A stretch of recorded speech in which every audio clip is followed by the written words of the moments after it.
بیاین پیاده تی خیلی نیار بچه فلانی. سلام قربان، خسته نباشی. سلام علیکم قربان. بابا خیار بده چنده؟ قابل نمیره کیلو پیش. دو تا خسته.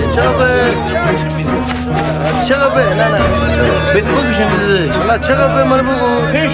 نه کیلو دو تا. دو تا به پیش تومن داده. خیار نه گوجه چنده؟ قربان تشریف بیاره. چیز چنده؟ گوجه. گوجه پیش تومن. دو تا دانه پنج تومن. چطور به خبره؟ رانا بوسیده بره.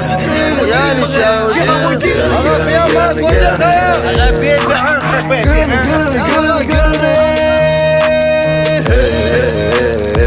ترى ودور نشه چه بگم ترى من ره همه چگرانه او خواهی دورانه امار بگانه ترى چی حالی به چیگی تو دیوانه شدی گوشی تو چرا گرانه کودی صبحانه داشتم بگوشی خودی سگه پوشه که بگو تو جلد جلو کنی گرانه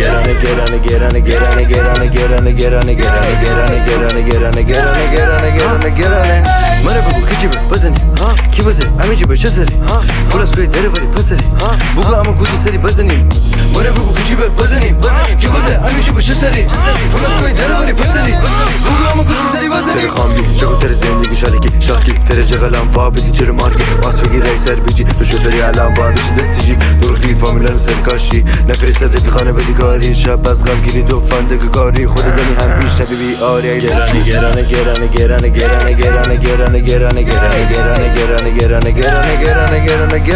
من بوشم بازاری میان قیمتام بکود مره روان به من که انقدر گران انگار بوشوی گردن حیران قیمت واورسم کفش کونه لامسه هنکونه میکله اتو بلام بسد دوغ ماز کره مره اتو بابا دره نره فقط بخور توشه دره وای خاکم میسر تو فکر دوتا تیسر نیبه پسنداز دکفتیم دستنداز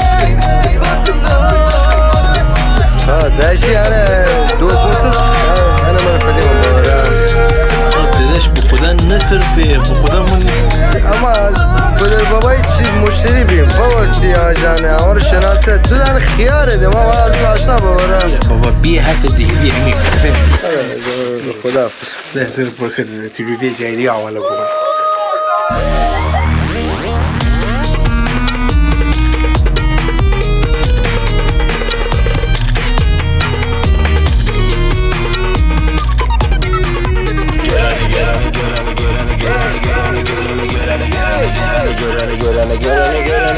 Get on it.